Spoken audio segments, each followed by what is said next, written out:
오늘은 누가복음 14장 25절부터 35절까지 말씀입니다. 제목은 제자가 되려거든.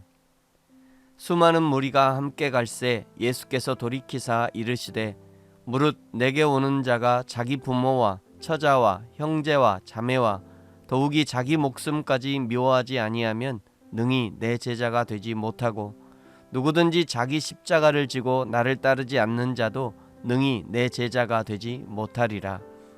너희 중에 누가 망대를 세우고자 할진대 자기의 가진 것이 준공하기까지에 족할는지 먼저 앉아 그 비용을 계산하지 아니하겠느냐.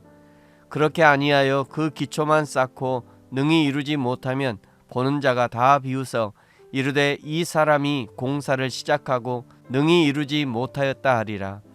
또 어떤 임금이 다른 임금과 싸우러 갈 때에 먼저 앉아 1만 명으로서 저 2만 명을 거느리고 오는 자를 대적할 수 있을까 헤아리지 아니하겠느냐. 만일 못할 터이면 그가 아직 멀리 있을 때에 사신을 보내어 화친을 청할지니라. 이와 같이 너희 중에 누구든지 자기의 모든 소유를 버리지 아니하면 능히 내 제자가 되지 못하리라. 소금이 좋은 것이나 소금도 만일 그 맛을 잃으면 무엇으로 짜게 하리요. 땅에도 거름에도 쓸데없어 내버리느니라. 들을 귀가 있는 자는 들을지어다 하시니라. 아멘.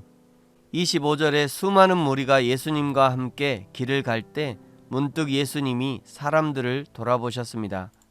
그리고 너그럽고 평안한 얼굴로 예수님을 따라오는 무리들에게 예수님을 따라오기 위해서 무엇이 필요한지 차근차근 말씀해 주셨습니다.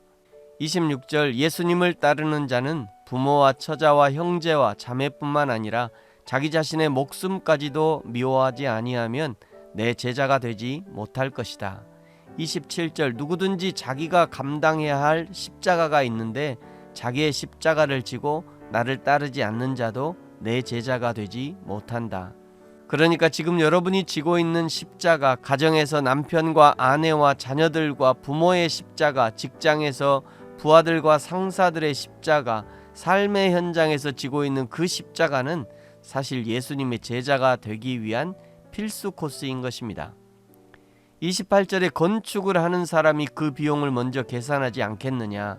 29절 계산을 하지 않고 시작했다가 기초만 쌓고 비용이 바닥나서 더 이상 건축을 못하면 완전히 웃음거리가 되지 않겠느냐. 30절 아마 지나가는 사람들도 비웃으면서 공사를 시작만 하고 끝을 내지 못했다고 할 것이다. 31절 어떤 임금을 예로 듭니다. 전쟁을 하려는데 적군은 2만 명인데 우리 군인은 1만 명이라면 당연히 1만으로 2만을 이기기 위해서 계산을 하지 않겠느냐. 32절 만약 도무지 이길 계산이 안 나온다면 아직 공격하기 전에 먼저 사신을 보내서 항복을 하든지 화친을 하지 않겠냐. 마치 예수님을 따르는 제자가 된다는 것은 이런 것과 마찬가지라는 것입니다. 잘 계산을 하고 따져보고 제자의 길에 들어서라는 것이죠. 그런데 이 예수님의 말에는 겉으로 드러나지 않은 매우 중요한 메시지가 숨어 있습니다. 그것은 예수님의 제자가 된다는 것은 부모와 처자와 형제와 자매를 버리고서라도 예수님의 제자가 되는 편이 낫다는 것입니다. 자신의 생명과 맞바꿀 일이 있어도 그것이 낫다는 것이죠. 설령 다 계산하지 못해서 중간에 사람들의 비웃음을 받는다 해도 제자의 삶을 사는 것이 낫다는 것입니다. 조금은 무모한 것처럼 보여도 도무지 승기가 없는 전쟁 같아도 그래도 제자의 삶을 사는 것이 진짜 승리라는 것을 말씀하고 싶은 것입니다.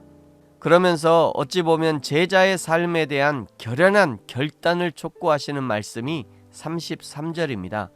이와 같이 너희 중에 누구든지 자기의 모든 소유를 버리지 아니하면 능히 내 제자가 되지 못하리라. 제자 훈련 수료자를 제자라고 하는 것이 아닙니다. 여기 제자라는 것은 예수 그리스도를 믿는 모든 성도를 제자라고 하는 것이죠. 내가 예수님을 믿겠다고 하는 것은 나의 모든 소유를 버리겠다는 의지와 결단이 포함된 것입니다. 그러면서 이 제자의 삶이란 어떤 삶이어야 하는지를 34절과 35절이 말씀합니다. 34절 소금이 좋은 것이나 소금도 만일 그 맛을 잃으면 무엇으로 짜게 하리요? 땅에도 걸음에도 쓸데없어 내버리느니라. 들을 귀가 있는 자는 들을지어다 하시니라. 아멘. 예수님의 제자, 하나님의 성도는 소금과 같은 존재입니다. 맛을 잃지 말아야 합니다. 요즘 세상이 하도 시끄럽고 세상 살 맛이 안 나는 세상이 된 이유가 무엇입니까? 소금이 맛을 잃었기 때문입니다. 소금이 세상 곳곳에 들어가서 부패하지 않도록 그 역할을 해야 하는데, 소금이 들어가기는 들어가는데 거기서 녹지 않습니다. 그러니 부패는 계속 진행이 되어지고 악취가 나는 것이죠. 사랑하는 성도 여러분, 결국 예수님을 따르는 수많은 사람들에게 요구하시는 것이 이것입니다. 소금의 삶을 살아라. 세상에 맛을 내는 소금의 삶을 살아라. 맛을 잃지 말아라. 맛을 잃어 세상에서 밟히는 존재가 되어서는 안 된다. 예수님의 제자는 소금과 같은 존재여야 합니다. 이것이 예수님을 따르는 수많은 사람들에게 꼭 해주고 싶은 말씀이었던 것이죠. 사랑하는 성도 여러분, 저와 여러분이 예수님의 제자가 되어서 세상에 맛을 내는 참 그리스도인의 삶을 살게 되기를 예수님의 이름으로 축복합니다. 아멘. 기도하겠습니다. 하나님 아버지, 감사합니다. 수많은 무리들이 예수님을 따르지만 그저 복받고 기적을 체험하고 예수님을 떠나 자기 혼자 잘 먹고 잘 사는 삶이 아니라 예수님의 제자라면 세상을 아름답게, 세상을 만나는 세상으로 바꿔가야 할 사명이 있음을 다시 한번 생각합니다. 가정에서 녹아지게 하시고, 직장에서 녹아지게 하시고, 내 삶의 현장에서 겸손하게 녹아짐으로 내가 있는 곳을 천국으로 만들어가는 저와 우리 모든 성도들이 되게 하여 주옵소서. 감사합니다. 예수님의 이름으로 기도합니다. 아멘.